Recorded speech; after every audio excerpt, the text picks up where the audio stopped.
Hello, everyone. I think I know all of you, but just as an introduction for the recording, my name is Hannah. I'm a philosophy and English double major, and I am a junior.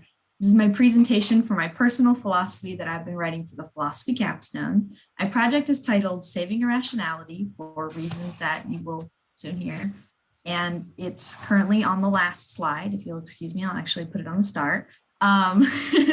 So to begin, there's a base level accusation at the heart of this project that is very simple, that rationality is an invention to keep certain people in power and to oppress others. For the purposes of this presentation, I'll very much be looking at rationality in terms of what it means as a human construct. And the flip side to that is also looking at what irrationality means in terms of a human construct. My issue with rationality is that it has somehow tricked us into thinking that we needed to survive, and in doing so, has painted irrationality in a very negative light. This capstone is me trying to save irrationality, but by exploring ways we can accept it more into society. This involves a lot of thought about social norms and human behavior, as well as questions on disability, race, and gender. At the start, I found it very difficult to determine a definition of rationality, but in the process of working on this capstone, I thought of a clever little anecdote that really helped me determine a good definition for rationality. To kick this off, I have to say that I am very, very bad at math. I really struggled with math in elementary school, even the tiniest concepts. A lot of times I could manage to get the right answer, but I would get the problem wrong because I got the answer the wrong way. I hate the process of having to show my work so they knew I was thinking the way they wanted me to, and it really stifled a lot of my chances at succeeding in math because I just couldn't solve the problems the right way. And rationality is a little bit like that. Rationality markets itself as the only way to get the right answer. And you'll get a big fat F if you try to get that answer any other way. Irrationality, in turn, is all the other pathways you can use to solve the problem and to get the right answer. I'm really happy with this definition for two reasons. First and foremost is that it recognizes that rationality and irrationality are both just different ways to get to the same place without categorizing one as good or bad. Secondly is that it recognizes that there isn't something inherently better about rationality, it's just been chosen to be put in the position that it's in. I mentioned a few times this right answer that irrationality and rationality both seek to get, and I'll explore a little bit later what that right answer exactly is. My first question to examine is very simple. I strongly believe that what we consider rationality is just a controlling construct, but that leaves the question of who made it and for what purpose. Thus, my first question is, who benefits from rationality? The answer is easy. We all do. Well, sort of, sometimes. We all have the privilege of rationality at some point in our lives. Originally, rationality was sort of made up by rich white men who wanted to hold intellectual superiority over people they didn't want in power. A lot of early modern literature about gender suggests that women were irrational and therefore unsuited to positions of power or even unsuited to equality. Of course, that stereotype about women is still somewhat present today, but I think issues of rationality might relate more to questions of race and disability in our modern age. Because of increased equality and social justice movements, we've gotten to the point in society where we all benefit from rationality at some point. However, I believe we may have sort of gone the wrong way with those social justice movements. Instead of trying to fit the standards of systems of thought that seek to oppress us, I want to instead become more accepting of what we consider irrationality. Considering I'm very white and not incredibly well versed on that particular piece of intersectionality, I'm mainly going to keep my exploration in the realm of neurodivergency and disability instead of race, which is a topic I don't have a lot of experience with. I also think that disabilities are an excellent example of a them versus us in group out group situation and maybe a little easier to understand than complicated issues of race and gender. There's an idea that we're willing to accept things that differ from the norm so long as they attempt to be normal, or we only accept them to a degree. We accept feminism more often from straight white women, but find it harder to swallow when it comes from a Black, trans, disabled woman, for example. Things that go against the norm are still okay if they fit that standard of rationality. Child with autism who can't make eye contact and plays with a fidget spinner is fine, but the adult having an overstimulated meltdown in the public place gets a dirty look. Philosophers across time have suggested that we need an in-group and an out-group for society to thrive. People like Foucault theorized that we need to have something to rally against in order to rally at all. We have a very flexible standard for rationality to allow us to keep an in-group and an out-group. Like I said before, anyone can be in either group, no matter your background.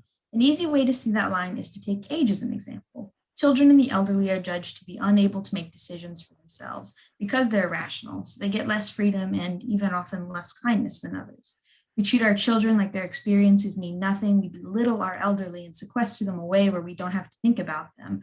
However, these people are far more capable of living intelligent, meaningful lives than we might assume. This extends to people with severe disabilities and of all races and genders. Just because we cannot understand someone's point of view doesn't mean it's wrong, and just because they sound irrational doesn't mean they don't have anything to teach us.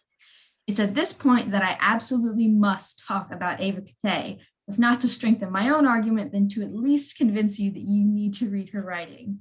I'm about to read you this very, very long quote, but please stick with me because it is totally worth it. Kate is writing about her severely disabled daughter and her mental limitations. This article is a huge foundation for my project, and I would be foolish to not read at least some of it as I segue into talking about disabilities. Kate says, they may well be weaker than my own, but Sesha has a strong and clear sense of herself. I cannot see that she experiences herself in any more of a discontinuous fashion than I experience myself. But this is not a conversation I can have with her. Does this mean that her life contains less good in it than yours or mine? Again, it is not a question I can answer. I feel quite certain that it is a life that contains a great deal of good in it, possibly more good than of other individuals who qualify as persons worthy of a high degree of moral respect. Persons such as cognitively normal hedonic individuals, individuals who are incapable of joy, than people who live in misery, in abject poverty, and in war-torn lands, than people whose lives are devastated by addiction or emotionally painful afflictions. Sesha is capable of great joy and great love. Her life contains an immeasurable amount of good, and she further contributes to the creation of good in this world by her interactions with others. To walk into her home is to get an infusion of joy and energy, a possibility that is too rare in our sad world. Disabilities are a place where I think issues of rationality stand out most often. It may be an easier example to think of than race or gender because, as Kate talks about, disabilities are often labeled as inhuman. A disability immediately puts you into the out group because inhuman is really just another word for irrational. Rehabilitation and therapy are often focused on making people fit the norm, but is that really what it should be? Lots of disabilities and neurodivergent behavior are perfectly comfortable for the one experiencing them. They just inconvenience others. If that kind of behavior isn't hurting anyone, then why should it need to change? Is irrationality so bad that we should reject fundamental desires built into our own brains just to be rid of it? Of course not. Irrational behavior shouldn't be seen as something to be fixed, but just as a different way to experience the world. Getting rid of a standard of rationality opens us up to a whole new realm of learning about and accepting perspectives different from our own. So this all brings me to a very simple thought. Do we even need rationality? The answer to that is maybe not. Of course, norms and standards for behavior are bad for people with disabilities, but they're bad even for the healthiest of us. They keep us from experiencing views different from our own and lead to anxiety about our place in society. I'm sure everyone here has been in a situation where they're struggling and feel like they need help, but they're too afraid to ask for fear of judgment. To get rid of the idea that these typically irrational ideas are inherently bad, we can start to get rid of that stigma, and everyone will benefit from a more accepting and diverse society. So with all that being said, I'm pleased to announce that we don't actually need rationality at all. Actually, scratch that. I think maybe we do need some rationality. Just some, though. Try as I might across the course of this project, I have not been able to figure out a way to leave behind rationality entirely. And trust me, I have tried. Remember how I described rationality as presenting itself as the only right way to get the right answer, when in reality there are many? In this theory, the right answer is a happy and moral life, eudaimonia, if you will. We can still be irrational and lead a good and moral life. Both rationality and irrationality can lead to bad things as well. In a way, there are constructive and destructive versions of both rationality and irrationality. My argument is that we need to find a spot in our society for constructive irrationality and reject the destructive irrationality instead of accepting it for the sole reason of because it's rationality. I can't let go of rationality solely because of what it does for morality. I think moral standards are incredibly important and we need them if we want society to flourish. Personally, I find behaviors that rise out of neurodivergency and mental illness pretty easy to swallow, and I think we should be more widely accepting of them. However, I have to draw the line at the desire to hurt oneself or others. At that point, rational or irrational, that behavior requires help. Because of that, I've determined that standards for behavior or rationality are still important when it comes to morality. Of course, suggesting that does hurt some of my argument. This whole time I've been focused on getting rid of an in-group, out-group situation, and all I've done is just make another one when it comes to morality. I've somewhat backtracked on my original thought, but I feel like I can still make it work. I do believe that we can have a standard for morality without having a toxic in-group, out-group situation. This requires a philosophy of love instead of condemnation, something I'm confident would be difficult to achieve. However, starting small and opening up to constructive irrational behavior helps us move on to the next step of not outright demonizing destructive behavior. It would certainly be a difficult process, but I think it would come over time with more acceptance of rationality. At this point, I'm starting to get a little beyond the scope of my project, so I'll need to call it quits soon. Besides, from this point forward, I can confidently say that bell hooks' philosophy of love will say what I want to say far more eloquently than I could. So I strongly suggest you read that if you find this final idea at all interesting. I want to conclude by thanking you all for joining me today. I feel like I've rambled nonsensically for hours now, but it has been a mighty fun ramble, and I'm very glad to have had an audience for it. I absolutely love the experience of getting to explore my own thought instead of relying on prior philosophy to guide me. It's been a real blast, and I'm especially grateful to Jacob and to Dr. Huff for helping guide me through the process. So with all that being said, I'd love to take some time now for questions and comments and even just more general discussion. Thank you, guys. I'm going to go ahead and stop sharing my screen so I can actually see everybody.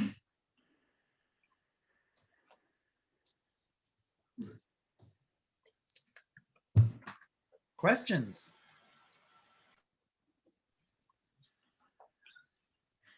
Yes, Dr. Turney, please. I don't want to go first again, so I'll reserve a second spot if someone wants to go first.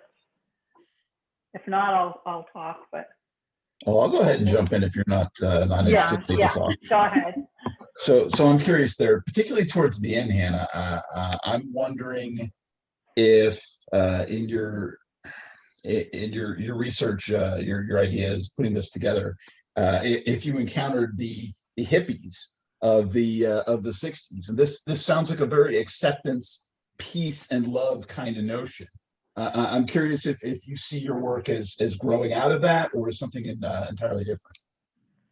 I mean, probably not entirely different. I definitely didn't pull much from any specific group of thought, though it is very much peace, love, and acceptance, which I'm all down for. A huge foundation of this whole project was my feminist theory course that I took with Dr. Turney, which pretty much created the entire idea in my mind. And a lot of that comes from more of a peace, love, and acceptance, especially I mentioned Ava Kate and bell hooks, which is very much a philosophy that the two of them buy into a lot. Bell hooks literally writes the philosophy of love, which is all about accepting and loving people and making that into a system of thought that can guide us. So it definitely comes out of there, that sort of hippie view, which I'm cool with. If my project gets labeled with oh, this is all about acceptance and love, I'm cool, awesome. I feel good about that. Yeah. Can I jump in too? Yeah, of course. So you define rationality as keeping some in power, as a construct to keep some people in power and to oppress others. Yes. And I would say a more traditional definition of rationality is using logic and reason. Lame, So get out of here. Bad definition. Bad definition. So I'm curious about that, because when you start looking at it from a logic and reason standpoint, there are rules to determine validity and truth, right? So are you basically saying in irrationality, there doesn't need to be validity or truth? So I make a point at the start to differentiate rationality as a construct. Traditionally, we might think of rationality as reason or logic, but I think it's a lot different. Reason and logic is a lot different from the version of rationality that really rules our lives these days. And I think it would be easier to just say reason and logic versus rationality, because I feel like the two are very distinct. So I think that there can be reason and logic in irrationality, and there can be a lack of reason and logic within rationality as well. I feel like distinctly separating the two is a very big part of my project. All right, Dr. Turner, you want to go? Yeah, I guess sort of as a follow-up to the greater Gutzwiller there, I do think that the relationship with logic and reason is complicated, and I heard it in your playing around with how you tried to leave it behind and just couldn't, where you were kind of flirting around with that at that part of your paper, and I guess I wonder why you didn't go in the direction of sort of non-canonical philosophical writing, especially as an English major, thinking of like poetic writing, satire, the kind of laugh of the Medusa that Cixous talks about. It's not incoherent, and so it, in some sense, makes sense, and it's sort of grabbing the power piece for oneself. So I wondered about exploring that in terms of methodology, because you were awfully reasonable.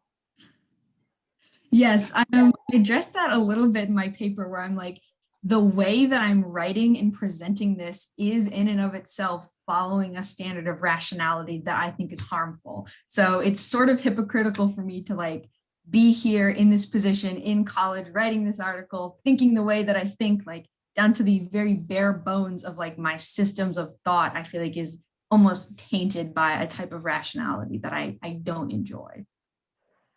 But I can't leave it behind. My second point is that the stuff about morality, I guess, surprised me, but I did think that later for this issue about disability, the sort of counting severely disabled minds as voters, there's that movement following Kate, is exciting and very troubling, right? Sort of knowing what someone would want who can't say, or knowing what's in their interest and not sounding paternalistic. So I didn't know, that made me feel a little bit more, that might have been more of a connection, but otherwise I was wondering about that connection between this and morality. I actually don't think I've made any explicit connection so far between morality and disability, but like I'd definitely be interested in exploring that, because like you're totally right. There's a very interesting connection there. I don't think I've explored it too very much. All right, Jesse, you want to go for it? My question was mostly the first part of her question. So I guess there's a piece of that to follow up to, which is that you were mentioning that a society has to have some form of rationality to establish the norms and the structure. And you were saying establishing a structure where there is room for irrationality and space made for it, and a system that doesn't affect morals is the way forward. But if that system, structure, and society are defined by rationality and established norms, how do you stop that from starting to define which pieces of irrationality are allowed in, and then adopting that into that system, because we're understanding irrationality through the lens of rationality inherently? Yeah, that's definitely a part where I really start to struggle. And every time I fall back on Foucault, because I read a lot of Foucault over January, all about like in-group and out-group and how we can never, ever be rid of it. And so I sort of keep getting caught up in that loop, where I do recognize that even if I manage to like get rid of sort of a norm for, rationality and accept irrationality to society, that's just going to become a norm as well. And then it's just going to be a more like effective in-group, out-group situation. And I guess at that point, I start to get into bell hooks, where I have to fall back on the idea that to have any sort of meaningful change in this like area is going to require like a shift in how we think about ourselves and our fellow humans on like a monumental scale. So I feel like at that point, I start to get beyond the scope of what I want to work on in my project, but I think it's possible. It just requires a like completely different idea of, what we consider to be humanity and how we consider ourselves in relation to our fellow humans. It's tough stuff. I haven't figured it out yet. I think I had Dr. Gardner next. Yeah, I am impressed with the questions and with your answers to them. I was thinking in the course of your last answer that sort of an anthropology emerged, like you kept talking about a fundamental shift in our conception of humanity. And going back to the sort of question relative to hippie movement, that's a recurring dynamic that we can think about the European Enlightenment and the Romantic movement as a response as a challenge to say we're not reducible to the intellect alone, but that there are these other dimensions where the creative animal, where the artistic animal, where the loving animal, the passionate animal, in addition to Aristotle's the rational animal. And so maybe instead of making a juxtaposition of rationality versus irrationality, to just try to have an integrated vision, which I think you really touched on with your reference to eudaimonia.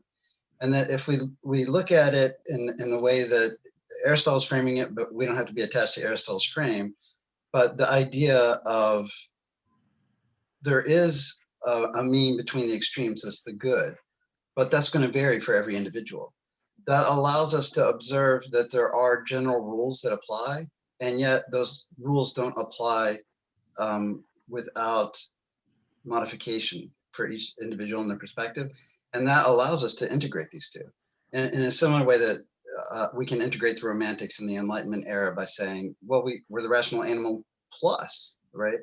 And so that I think kind of where you went in your argument, ultimately, you came back to, it's not as sexy and fun to say like, maybe we don't need rationality, but really a focus on how it signifies, what we mean by rationality. And I think you're absolutely right that what emerges is rationality as a discourse for, I think something that's interesting to integrate with Jacob's paper really, for the opposition to instinct and all things not intellectual, and then the associations of those with categories like male and all sorts of categories of privilege.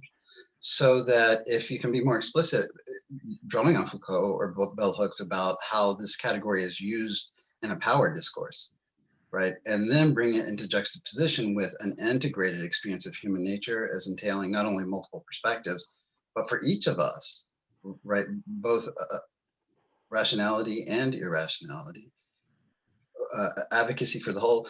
But do you feel like first you have to establish the importance of irrationality before you can advocate for the integration?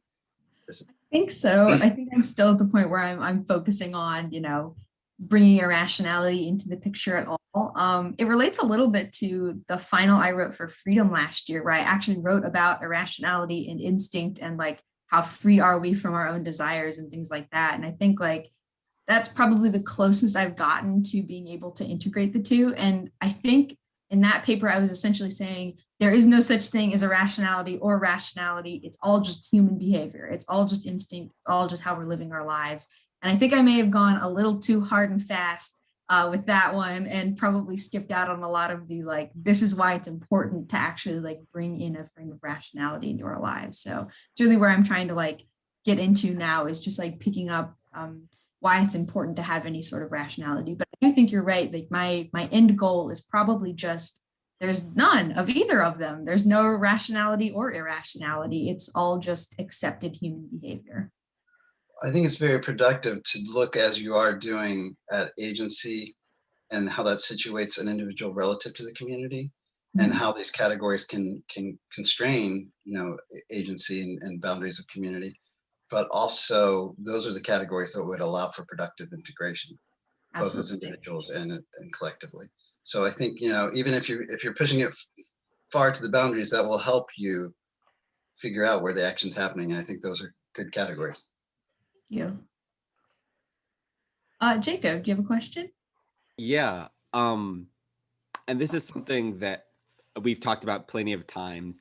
But and I'm also sensing it a little bit from other people's questions, but to what extent do you think emotion would play a role in this irrational view? I know we've had a lot of conversations, particularly about how a lot of the times the sort of, the ultra rational approach doesn't do a good job accounting for human emotion. and that we can have these other approaches where human emotion serves as, when with the metaphor used with the math problem, human emotion is an alternate way to get at solving the math problem, as it were. So what, I guess it's kind of open-ended, but what do you think, I guess, to what extent do you think emotion would play a role in the irrationality that you're posing? Yeah, so I think emotion totally has a role in irrationality. I felt like, though, I didn't want to mention it too much because I thought dividing rationality and irrationality into intellectual versus emotional was probably a bit of an oversimplification, because I have certainly had moments in my life that I have felt like were irrational that were totally intellectual. I had totally reasonable, logical thought on the situation, but to anyone else's outside view, I was acting like a totally insane person. But to me, it was totally reasonable. On the opposite end, sometimes, we have emotions that are totally irrational. If someone comes up and punches you, getting angry, I'm angry now. a perfectly rational response to that. Yes, so I feel like emotion totally plays into it. Sort of the idea, the phrase that I had at the very start of this was the phrase "facts don't care about your feelings" was a big part of me exploring this, because I think that's just such an interesting that phrase embodies the issue with rationality, in a very, very big way, and it tends to lean more to the political scope of things, but it really does get into the idea of well, there's an objective truth about the world, and it doesn't matter what your irrational feelings are on the matter when we have a rational truth that we can hold on to. So I think emotions are definitely more tied to rationality, but I didn't want to conflate the two, considering how difficult it is to actually draw that line. Yeah, I don't know who was next, if it was the Bakers or if it was Beverly. I do not remember. Well, one of you can volunteer to go first. Go for it. Call on somebody. I'll let the Bakers go. And I want to ask you an English major question. Of course, always. In terms of your diagnoses of the way our civilization has been flowing, I don't know if I quite buy your argument about the power that rationality has, because it seems to me that Wordsworth and those guys won the day, and Alexander Pope, for example, is a footnote now. And in all the arts, what was celebrated is that sort of Dionysian impulse, and it ends up in things like Finnegan's Wake. So do you really think since you're in the arts and literature, English and American literature, don't you think irrationality really won?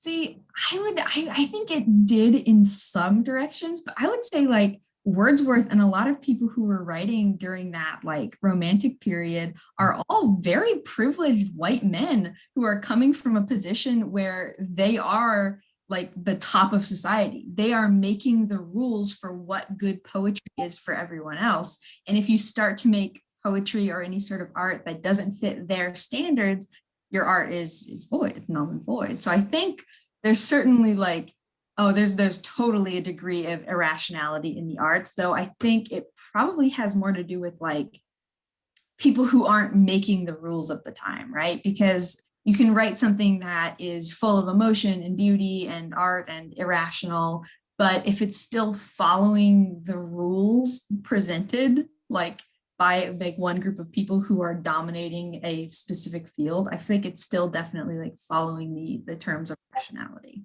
Well, I was thinking when Wordsworth says we murder to dissect, he's saying what you're saying, isn't he? Probably a little bit. I think there's definitely some overlap. I know all of those, poets and stuff are focused on separating themselves from the norms of society. I'm just not sure how willing I am to accept their idea of separation as a good form of irrationality. I think it's still very much tied to a rational desire.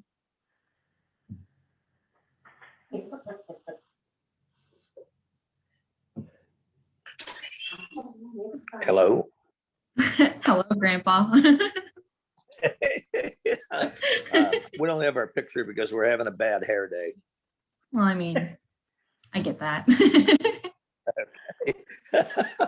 Hey, my question to you, that two groups that are come up to mind for me that are have irrational parts are the autism group and people with addictions. And what I kind of wanted to know is, what would be one of your ways that you would try to turn the irrational thoughts about these two groups around to be more rational, even though they would still be irrational to most people? Well, in general, I think I'm not even focused on like making thought about them, like, or about any two groups more rational. I'm more focused on being like, it's okay to accept that this is an irrational behavior, like way to behave. Like it is good for people to act irrationally. And I hadn't really thought about addictions too much, though I'm sure you would know a whole lot more about that than me, considering like the work you do. So I would definitely be interested in getting into that some more. I think that's a point where I like start to get into the issue of like rationality and morality, where I feel like, you know, if someone is in danger of like hurting themselves or others, there needs to be a certain degree of a standard for behavior. And that's where I start to, you know, get into the spot where I have to backtrack a little bit.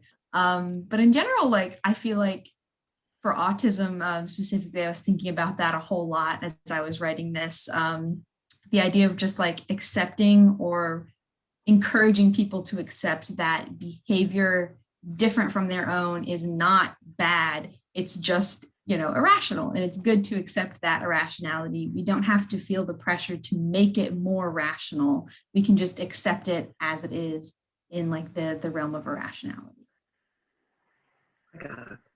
So for all the people in addiction, their irrational behavior is totally rational to themselves. Yeah, totally.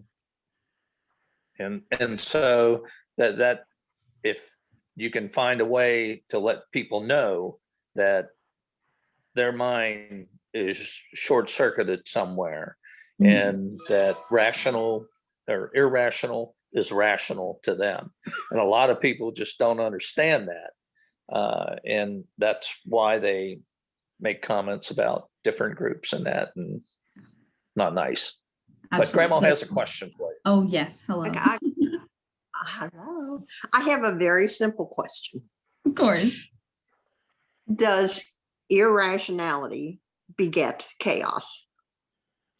No way. And if it does, it's a good chaos. It's the spice of life kind of chaos, you know, the chaos that we all like and enjoy.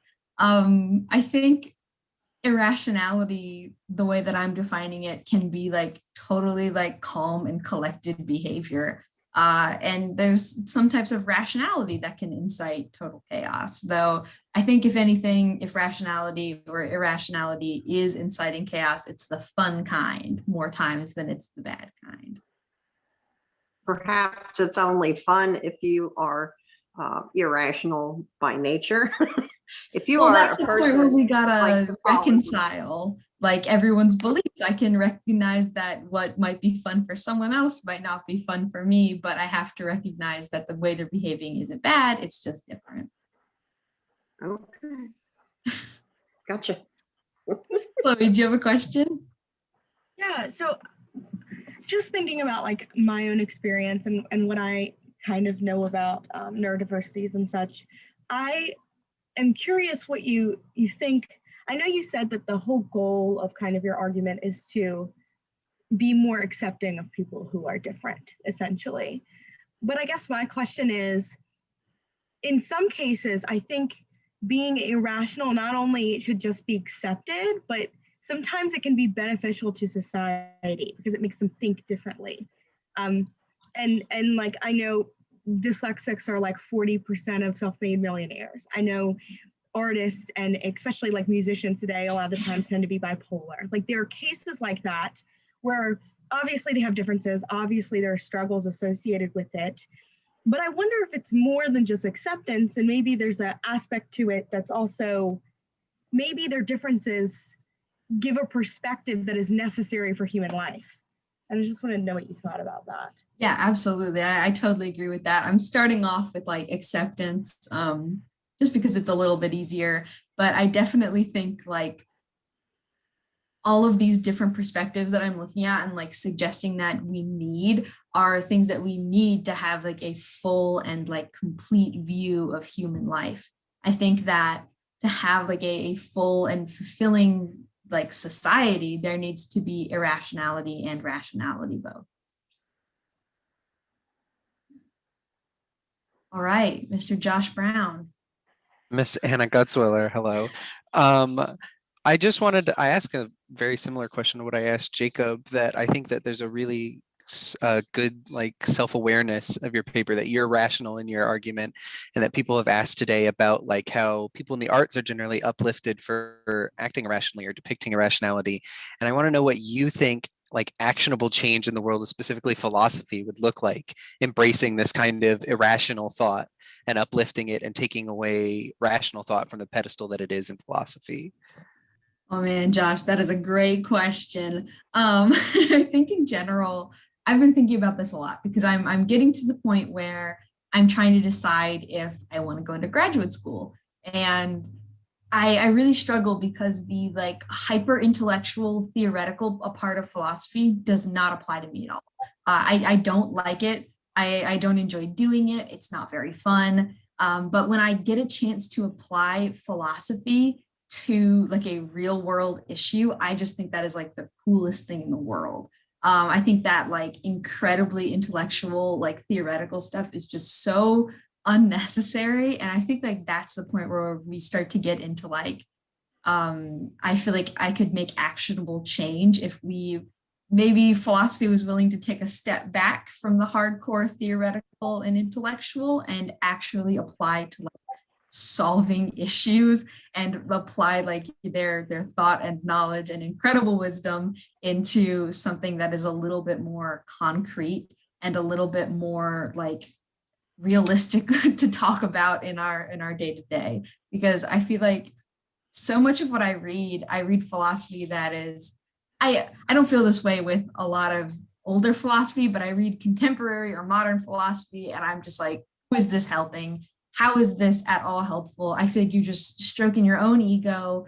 You're not doing anything that's really helping anybody. And that's not the point of philosophy at all. So I think just philosophy in and of itself could probably stand to focus a little bit more on, you know, the actuality of the situation, reality, and how to actually make change on that scale versus on a theoretical or intellectual scale, making it more accessible, perhaps.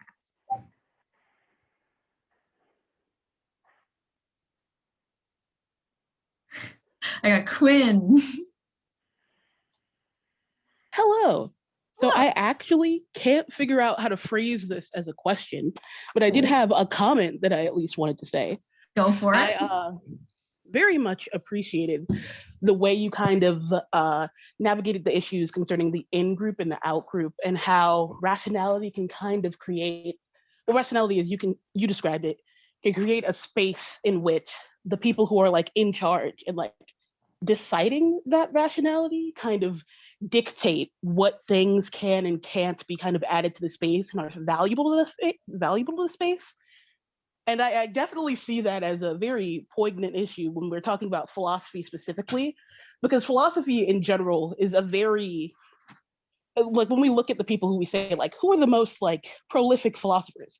It's generally like white men, right? And there are a lot of Black philosophers that don't even get called philosophers, despite having very kind of poignant philosophies, like people like W.E.B. Du Bois or like Frederick Douglass or Angela Davis. They all have some very interesting philosophies, and yet I never hear about them in like classes or the larger philosophical space unless I do any like deep digging for myself. And I feel like that has a lot to do with the fact that the people who've kind of decided what is rational for philosophy have this idea in mind of like what makes like a good philosophy. We have like Descartes, we have Hume. And I think in this instance, especially in terms of philosophy, this space could definitely do with a little bit of irrationality and welcoming in some of those voices that don't fit the typical mold, but definitely have very valuable, insightful things to say. And I think that was a very beneficial aspect of your argument. Yeah, thank you. I totally agree. I think philosophy could definitely benefit from that just in general. I think we focus a little bit too much on what's easily palatable. Sarah, do you have a question? Yeah, I'm not really sure how to phrase this either, but I was thinking about how after Jacob's talk, we were talking about how humans have like sort of a mouthpiece.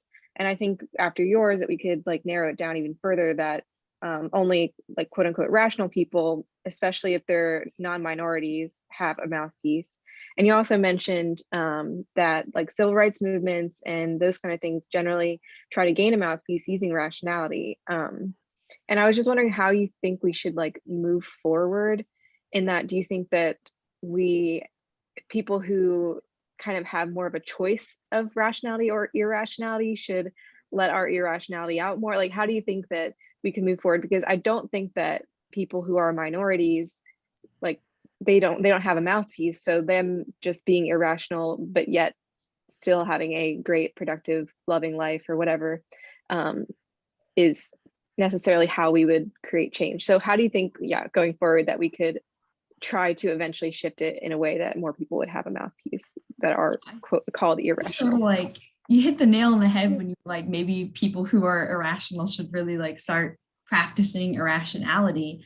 I think like that's a big part of it. I definitely struggle with some issues of like neurodivergency. And recently I've been like, I don't want to be masking as much because I don't like the way it makes me feel. And I don't owe it to anybody to act in a way that is different from the way that I want to act.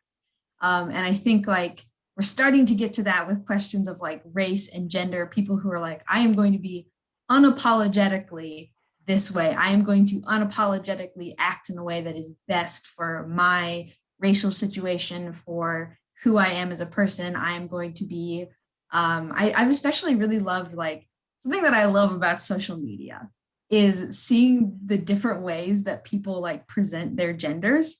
And seeing people who are like, I don't care the way I look, like I am going to just unrepentantly, unapologetically dress this way, act this way, and I'm going to go by these pronouns. And you know what? Nobody's going to tell me differently. And I feel like accepting that sort of irrationality and encouraging people to like be unapologetically themselves and not try and conform to that standard is probably like a huge way that we get into, actually accepting it. And I can definitely say like seeing people act that way and seeing people be unapologetically them really helps me like encourage myself to do the same. So I think like that's step one is just like getting everyone to be a little bit more comfortable deviating from rationality or deviating from the norm.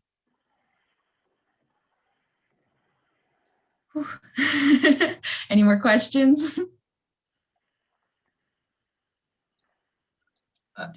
I can just make the comment that I was observing in your response, also in Quinn's questions, that I think maybe in the tradition of pragmatism that Du Bois was engaging in, and which informs the work of figures like bell hooks, that you might find a methodology that allows you to observe what emerges as the application of philosophy in terms of social work as a field, and also an idea about sort of the contextualization of rationality. But I think Du Bois is a good example, but that strand of pragmatism throughout kind of really wrestles with the epistemology, like what do we do with conflicting claims of rationality, and tries to come with a single standard measure. And that measure is, what does it do? Right, which points right to your response in terms of the theoretical debates don't matter to me unless they have practical application. So I think you might find some resources there that will help you enrich at least your ability to address different kinds of audiences who have that background as well. Absolutely. You've all given me some great things to talk about. Now that I'm finishing up this paper, I've got so much more research and writing to do now. Maybe I'll be so bold as to ask one maybe quick question. So I've got two characters and I'd like you to try to locate on your spectrum, given how you understand rationality and irrationality. Socrates and Jesus. Both very, very irrational people, simply by the fact that they were completely going against what society wanted them to be. Both of them were, literally killed by their beliefs and the way they acted. So I think it's probably, I feel comfortable saying that both of them were very irrational people, at least in the way that we think about irrationality now. Now, they were perfectly reasonable and, well, I don't know if I'd be willing to say that both Socrates and Jesus were at all times reasonable and logical, but they certainly presented their arguments. They were not what you would think of sort of deranged lunatics, though maybe Socrates was a little bit. But they both definitely they were both irrational people. I feel comfortable saying that.